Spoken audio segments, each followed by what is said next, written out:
Di usia 76 tahun, Raja Charles III mengucapkan kalimat yang mengguncang Istana Buckingham, menyebar ke seluruh Inggris, bahkan menggema ke seluruh dunia. Pengakuan itu muncul dalam situasi yang seharusnya biasa saja, sebuah percakapan pribadi, tenang, hanya bersama para ajudan kepercayaannya, sambil menelusuri foto-foto lama dan surat-surat yang telah memudar dimakan waktu. Namun di era modern, tak ada rahasia kerajaan yang benar-benar bisa disimpan. Dalam hitungan jam, seorang sumber internal istana membocorkan pernyataan mengejutkan itu ke media Inggris. Reaksi pertama, publik langsung mengarah pada Camilla. Wajar saja, dialah perempuan yang ditunggu Charles selama puluhan tahun untuk dinikahi. Perempuan yang setia mendampinginya melewati skandal, penghinaan publik, dan bayang-bayang perbandingan tanpa akhir dengan istri pertamanya. Perempuan yang melawan segala rintangan akhirnya menjadi permaisuri. Namun sumber-sumber dekat raja justru mengungkapkan kenyataan yang sama sekali berbeda. Sebuah kebenaran yang merobek narasi romantis yang selama ini dibangun dengan hati-hati dan membuka luka lama yang tak pernah benar-benar sembuh. Yang dimaksud Charles bukan Camilla, ia sedang berbicara tentang Putri Diana. 27 tahun setelah kematiannya di terowongan Paris, bayang-bayang Diana kembali hadir. Bukan lewat spekulasi tabloid atau dokumenter peringatan, melainkan lewat kata-kata sang raja sendiri. Pengakuan itu tidak direncanakan, tidak dibuat-buat, sama sekali bukan untuk konsumsi publik. Justru itulah yang membuatnya terasa begitu kuat dan nyata. Mengapa Charles mengucapkannya sekarang? Dengan kondisi kesehatannya yang dikabarkan rapuh, masa pemerintahannya yang baru berjalan sekitar 3 tahun, dan Camilla yang akhirnya diterima publik Inggris, mengapa ia membuka kembali luka lama ini? Apa yang mendorong seorang pria yang seumur hidupnya mahir menjaga rahasia kerajaan untuk tiba-tiba mengucapkan hal yang selama ini tak terucap? Reaksi publik pun meledak seketika.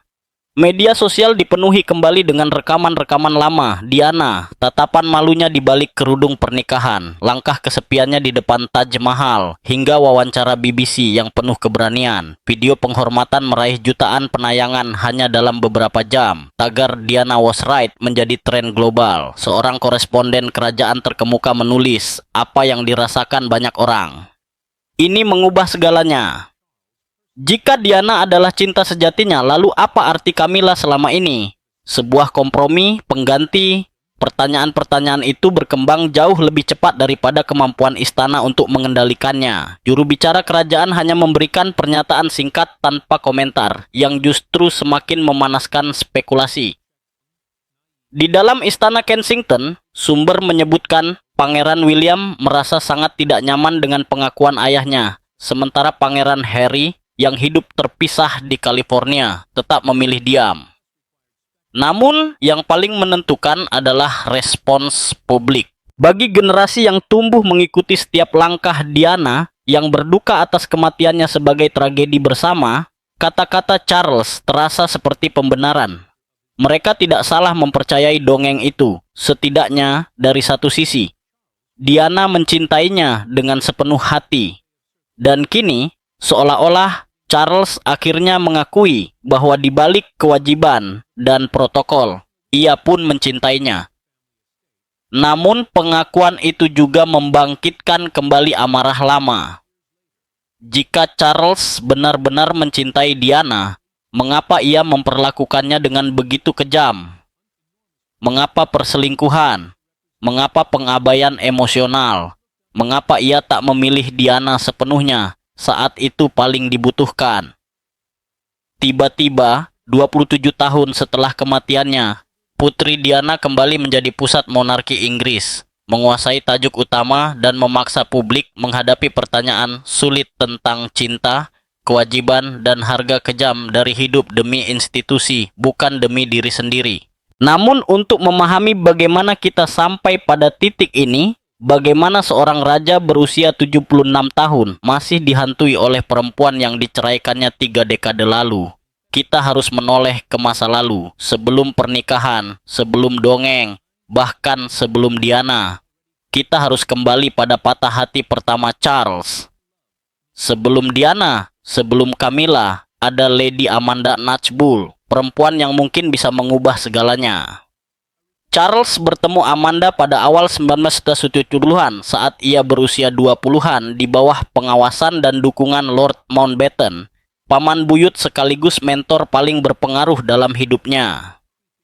Mountbatten secara tidak langsung memilih Amanda sebagai pasangan ideal, berdarah bangsawan, cerdas, tertutup, dan yang terpenting, memahami beratnya tanggung jawab kerajaan tanpa perlu dijelaskan. Hubungan mereka terasa normal menurut standar kerajaan. Tidak ada kejaran paparazzi, tidak ada gosip tabloid. Hanya akhir pekan yang tenang, percakapan intelektual, buku-buku yang dibaca bersama, dan surat-surat penuh perasaan. Untuk pertama kalinya dalam hidup yang selalu diawasi, Charles bisa menjadi dirinya sendiri. Pada tahun 1917, ia melamar. Ia jatuh cinta, atau setidaknya sedalam cinta yang bisa diizinkan bagi seorang pangeran yang dibesarkan untuk mengabdi pada tugas. Namun Amanda menolak.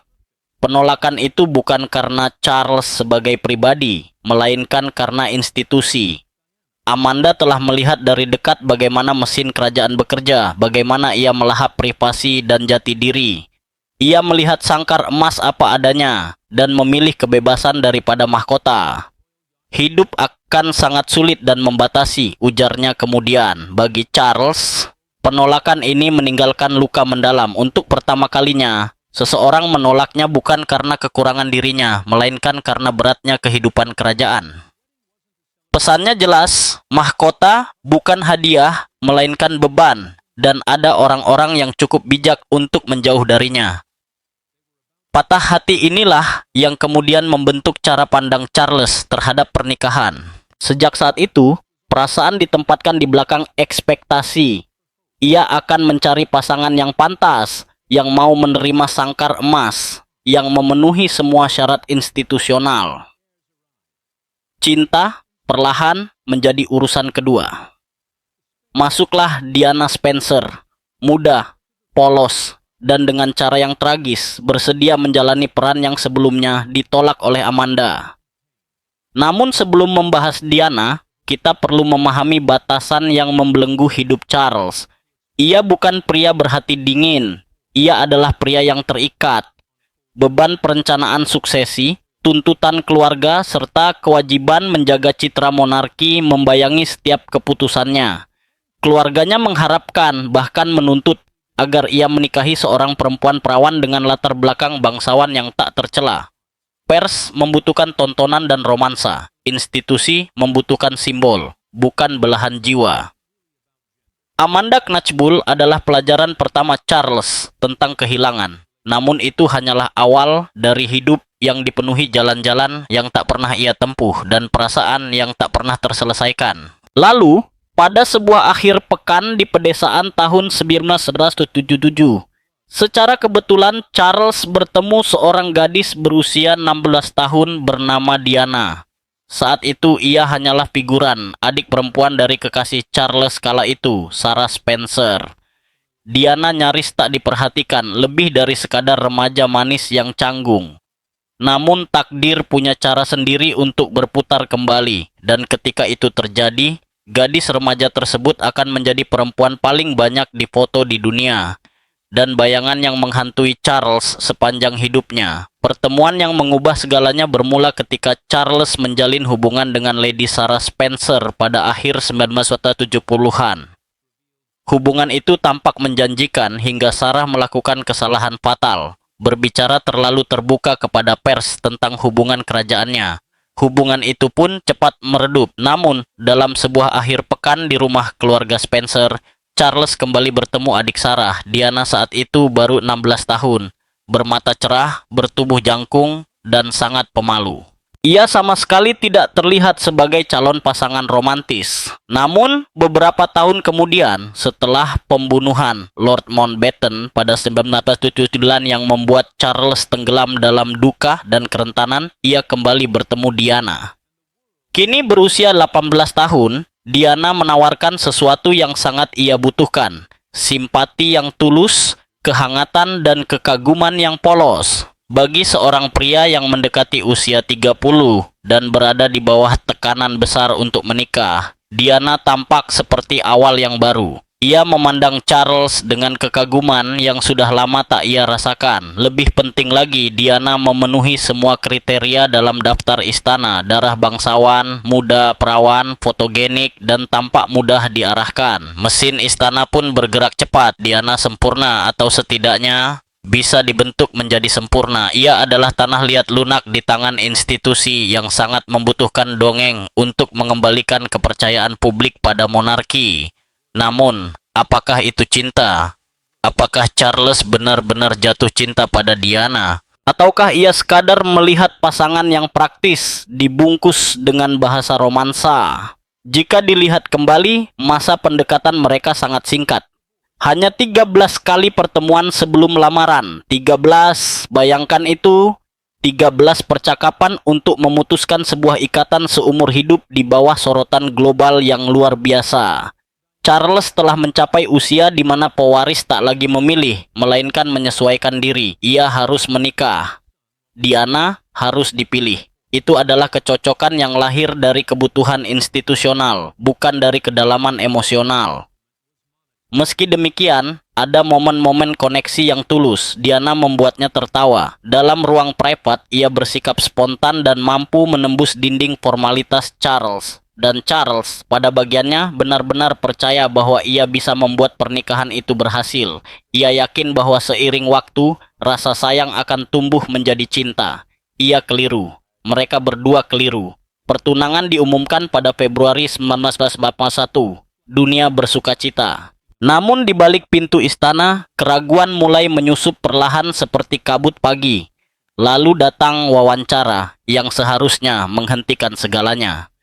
Tanda bahaya yang diabaikan semua orang. Wawancara televisi setelah pengumuman pertunangan itu layak dipelajari di sekolah jurnalisme sebagai contoh sempurna bagaimana kebenaran bisa terungkap tanpa sengaja.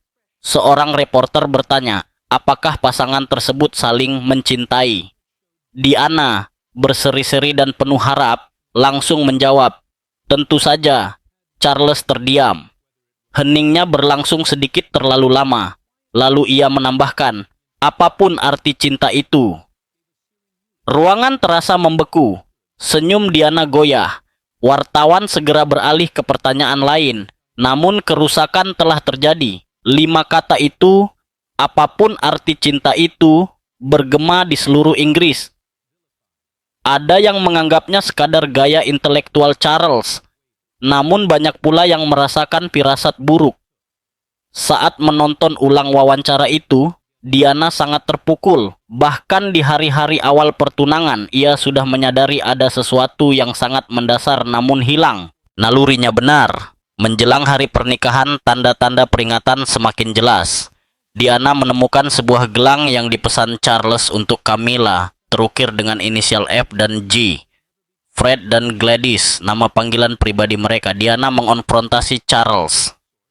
Ia tidak menyangkal. Ia hanya mengatakan bahwa itu adalah hadiah perpisahan, isyarat terakhir sebelum berkomitmen penuh pada pernikahan. Diana ingin membatalkan pernikahan, tetapi para staf istana mencegahnya. Undangan sudah dikirim, dunia sedang menonton. Mundur sekarang akan mempermalukan keluarga kerajaan. Pesannya jelas, perasaanmu tidak penting, institusi yang utama. Saudari-saudari Diana dilaporkan memberi nasihat serupa. Sudah terlambat, wajahmu sudah tercetak di cangkir teh.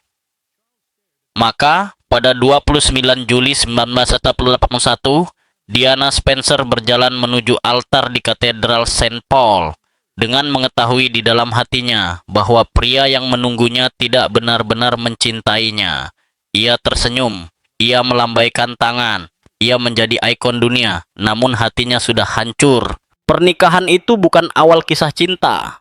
Itu adalah adegan pembuka sebuah tragedi. Kebohongan indah yang disaksikan oleh 1 miliar pasang mata. Sekitar 750 juta orang di seluruh dunia menyaksikan pernikahan tersebut.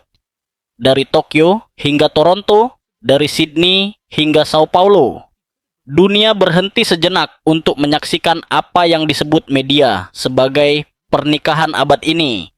Diana tampil dalam gaun sutra tapeta berwarna gading dengan ekor sepanjang 25 kaki, perwujudan impian setiap gadis kecil tentang seorang putri. Charles berdiri di altar dengan seragam angkatan laut lengkap, simbol martabat kerajaan. Segalanya tampak sempurna, kecuali satu hal, semuanya hanyalah ilusi. Ternyata tidak demikian, bahkan selama upacara pernikahan, retakan-retakan kecil sudah terlihat.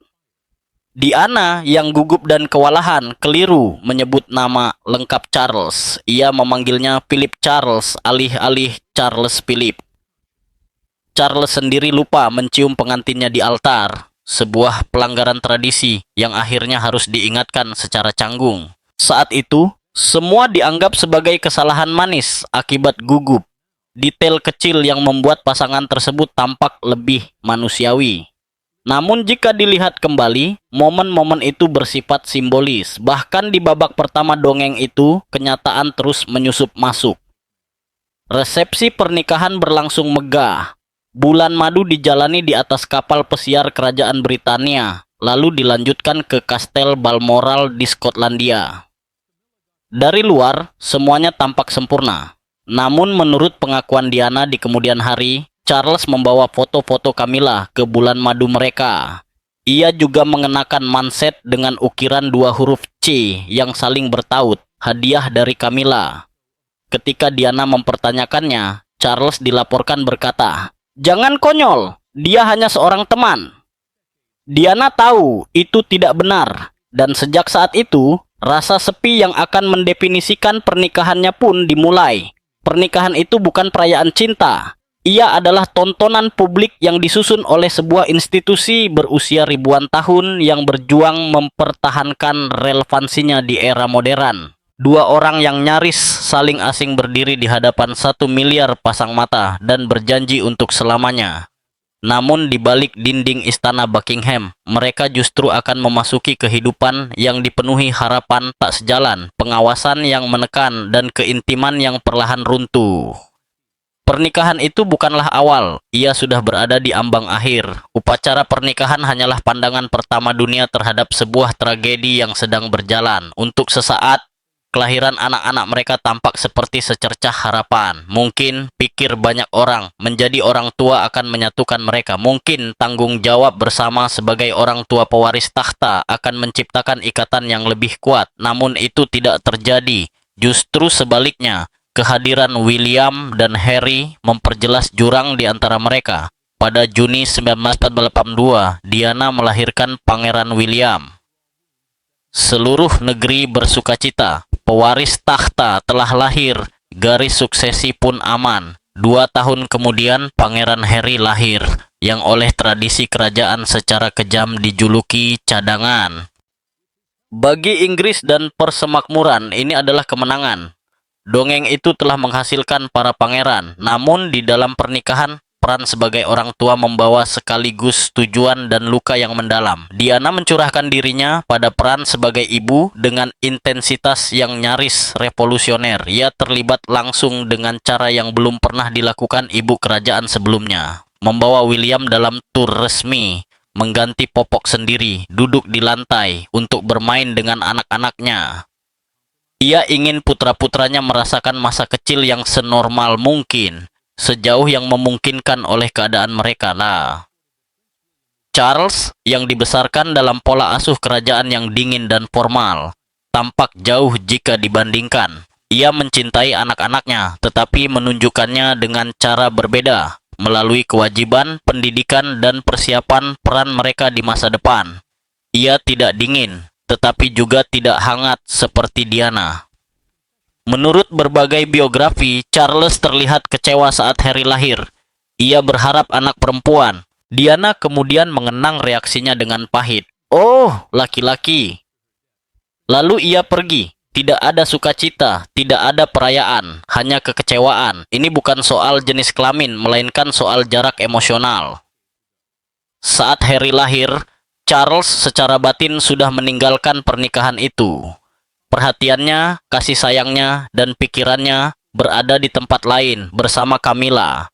Meski telah menikahi Diana, meski berada di bawah sorotan dunia, meski memiliki 2 putra, Charles diam-diam melanjutkan hubungannya dengan Camilla Parker Bowles. Hubungan yang telah ada sebelum pernikahan itu tidak pernah benar-benar berakhir. Ia hanya bersembunyi di bawah permukaan. Diana mengetahuinya.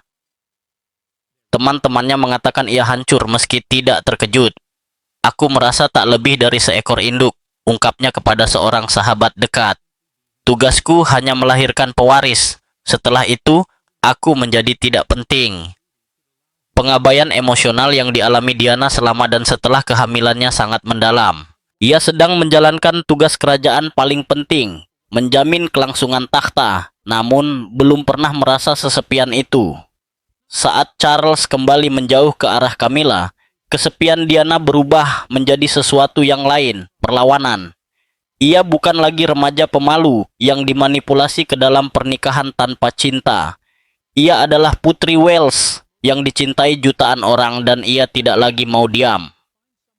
Titik balik Diana terjadi pada sebuah pesta ulang tahun 1989, perayaan untuk saudara perempuan Camilla.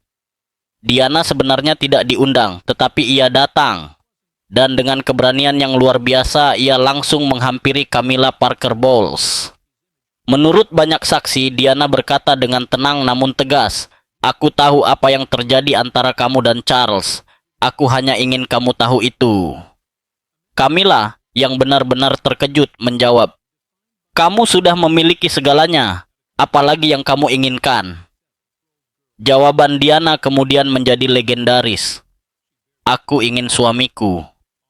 Momen itu, tanpa naskah, tanpa izin, dan sangat jujur, menandai perubahan besar. Diana berhenti berpura-pura. Ia mulai mengambil alih narasinya sendiri dengan cara yang mengejutkan dan mengerikan bagi istana. Ia berbicara terbuka tentang perjuangannya melawan bulimia, depresi, dan pikiran untuk bunuh diri. Ia bekerja sama dengan penulis Andrew Morton dalam biografi kontroversial Diana, Her True Story, yang membongkar horor pernikahannya. Lalu datang langkah paling ekstrem. Wawancara BBC Panorama tahun 1995. Ditonton oleh 23 juta orang di Inggris saja. Diana mengucapkan kalimat yang selamanya mendefinisikan pernikahannya. Dalam pernikahan ini ada 3 orang, jadi rasanya agak sesak. Dampaknya luar biasa. Istana terkejut. Ratu Elizabeth dilaporkan sangat marah, menganggapnya sebagai pelanggaran berat terhadap protokol kerajaan. Para penasihat Charles panik melakukan pengendalian kerusakan. Namun publik justru memeluk Diana. Ia bukan sekadar putri lagi. Ia adalah penyintas, pencari kebenaran, seorang perempuan yang menolak menderita dalam diam. Kerentanannya menjadi kekuatannya. Monarki tidak memiliki pedoman untuk menghadapi hal ini. Selama berabad-abad, kekuasaan kerajaan dijaga lewat misteri dan jarak. Diana menghancurkan model itu. Ia menggunakan kejujuran sebagai senjata dan berhasil. Gelarnya bisa dicabut, ia bisa disingkirkan dari acara resmi, tetapi citranya di mata rakyat tak bisa diruntuhkan. Ia melawan arus, dan dunia mencintainya karenanya. Perceraian yang mengguncang mahkota pun tak terelakkan. Setelah wawancara Panorama, ilusi itu hancur selamanya. Ratu Elizabeth akhirnya turun tangan secara langsung, menulis surat resmi kepada Charles dan Diana, mendesak mereka untuk segera bercerai. Pemisahan resmi diumumkan pada Desember 1982, tetapi perceraian itu baru benar-benar selesai 4 tahun kemudian pada Agustus 1986, setelah negosiasi yang menyakitkan. Syarat-syaratnya keras. Diana kehilangan gelar Her Royal Highness, sebuah penurunan status simbolis yang dirancang oleh penasihat istana untuk melemahkan posisinya. Ia tetap tinggal di apartemennya di Istana Kensington dan berbagi hak asuh atas William dan Harry, tetapi ia tidak lagi menjadi bagian resmi dari keluarga kerajaan. Meski demikian, ia tetap tanpa terbantahkan putri rakyat. Kesepakatan finansialnya besar bagi standar umum, sekitar 17 juta, tetapi kecil jika dibandingkan dengan kekayaan mahkota. Yang paling menyakitkan bukan uang, melainkan hilangnya martabat dan pengaruh.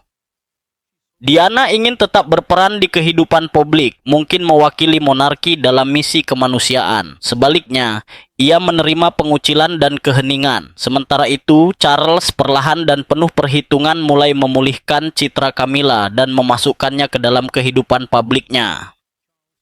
Setiap kemunculan memicu kontroversi.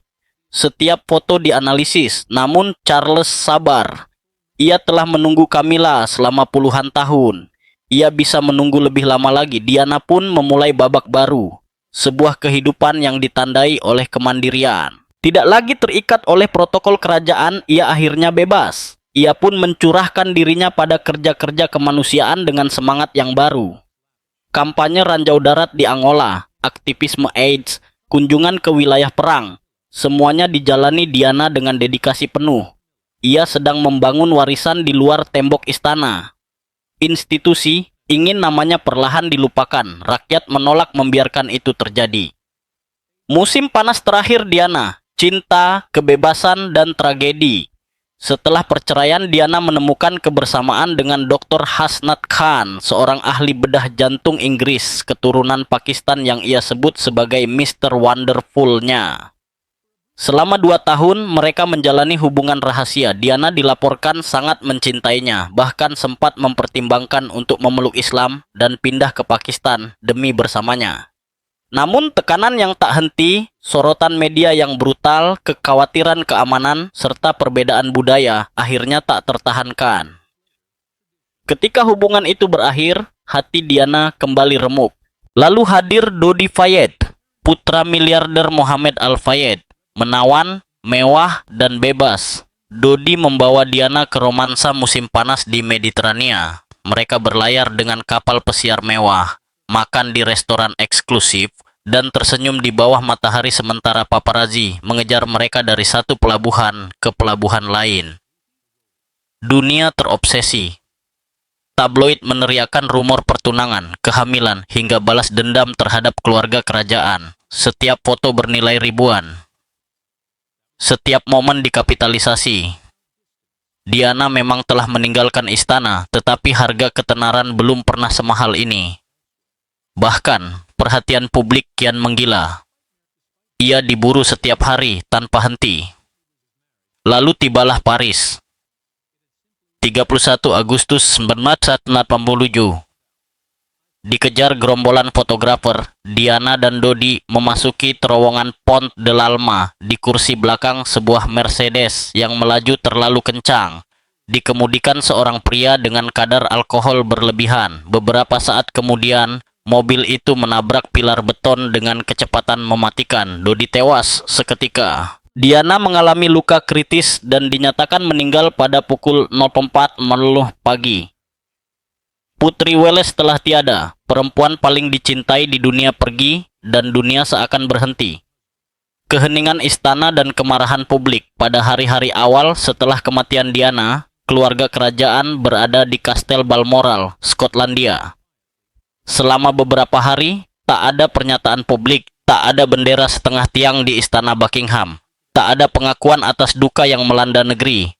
Keheningan itu terasa seperti pengabaian. Ribuan orang memadati gerbang istana Kensington, meletakkan bunga, menangis, dan menuntut keluarga kerajaan menunjukkan emosi, mengakui kehilangan yang dirasakan semua orang. Tabloid memasang tajuk kejam, "Di mana Ratu?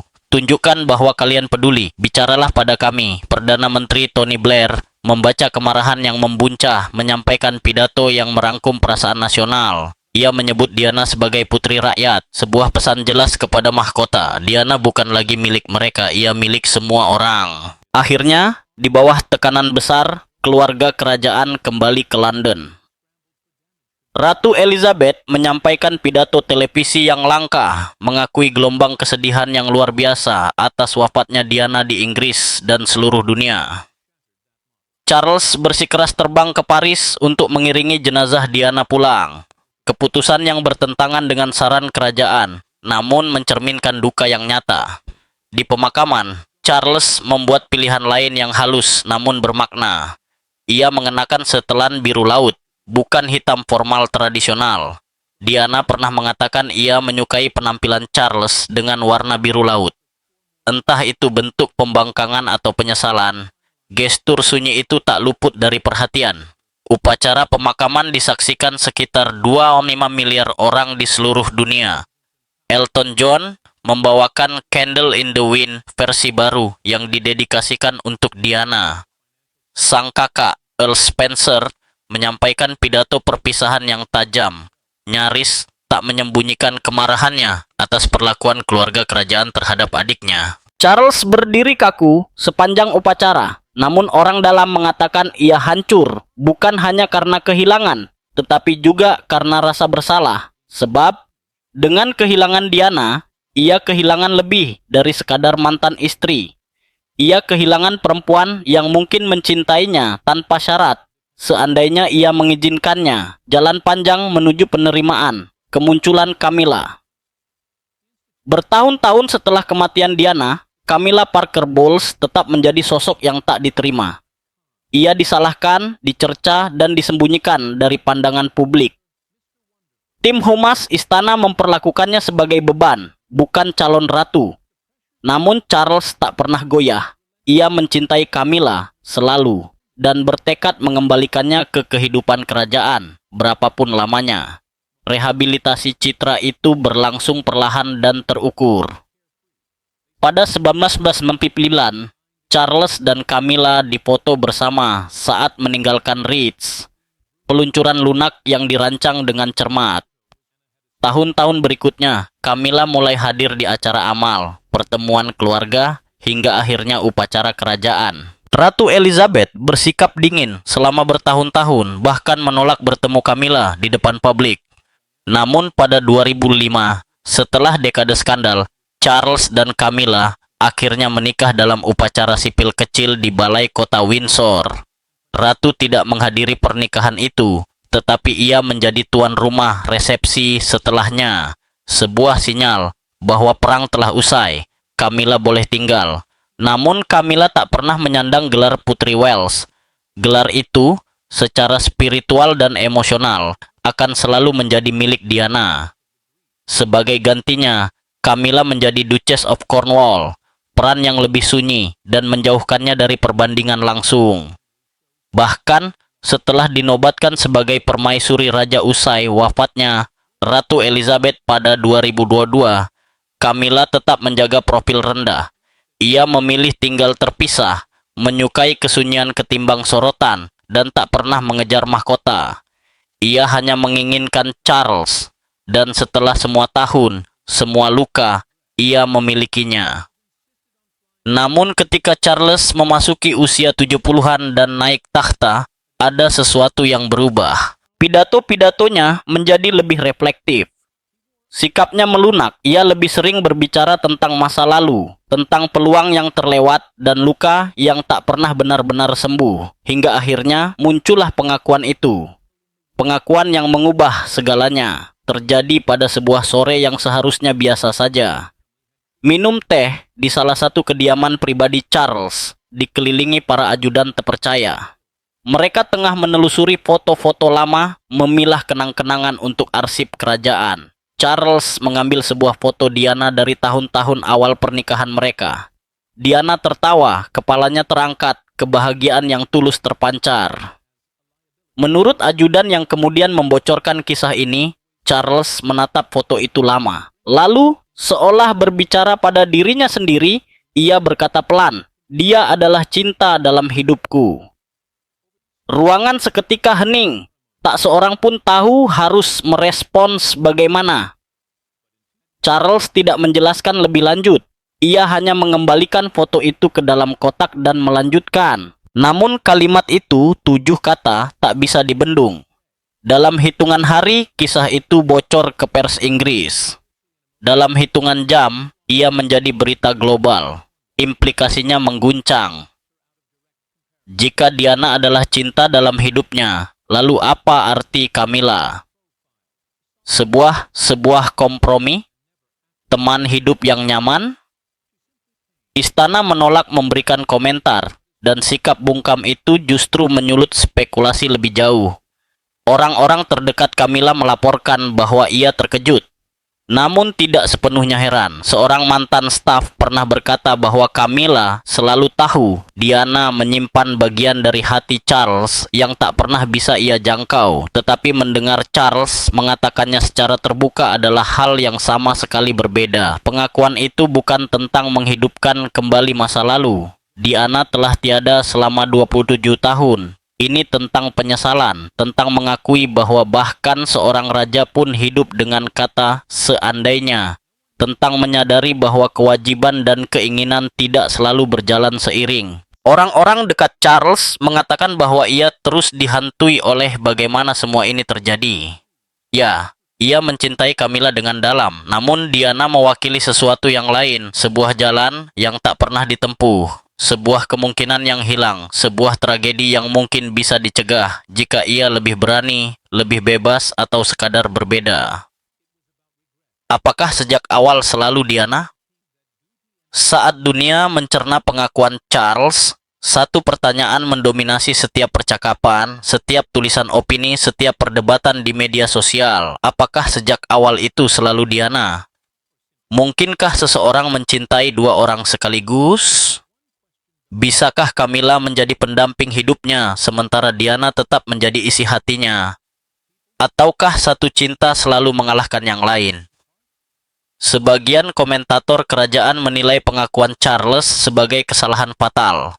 Sesuatu yang merusak semua yang telah ia bangun bersama Camilla dan mengguncang citra publiknya yang sudah rapuh. Namun, yang lain percaya justru itulah momen paling jujur dalam hidupnya. Sekilas tentang pria di balik mahkota. Gagasan bahwa Diana adalah cinta sejatinya, mengubah segalanya. Pendekatan yang terasa diatur, pernikahan yang dingin, perselingkuhan, perceraian, bahkan cara ia berduka.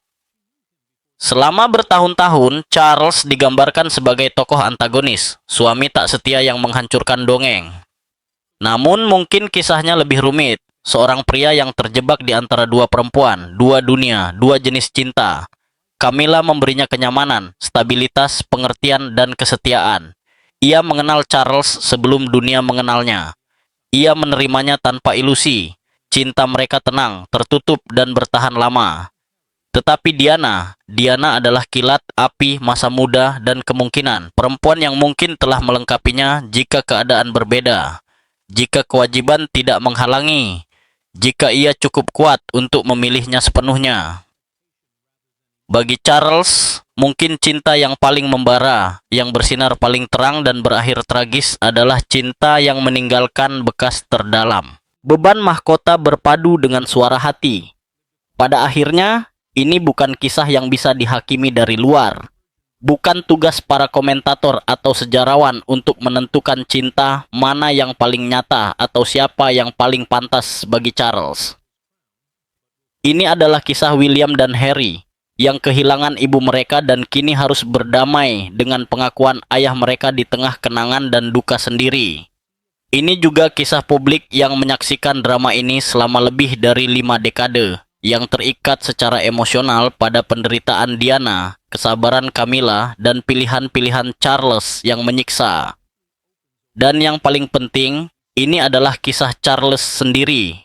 Seorang pria yang menghabiskan hidupnya untuk sebuah institusi, membuat keputusan berdasarkan tuntutan, bukan perasaan, dan kini di senja, usianya akhirnya mengakui apa yang telah hilang di sepanjang jalan. Mungkin aspek paling tragis dari seluruh cerita ini adalah betapa semuanya sebenarnya bisa dicegah. Jika Charles diizinkan menikahi Camilla pada tahun 1970-an, Diana tak akan pernah terseret ke dalam mimpi buruk ini. Ia mungkin akan menikah dengan orang lain, menjalani hidup yang lebih tenang, bahkan mungkin menemukan cinta yang sangat ia dambakan.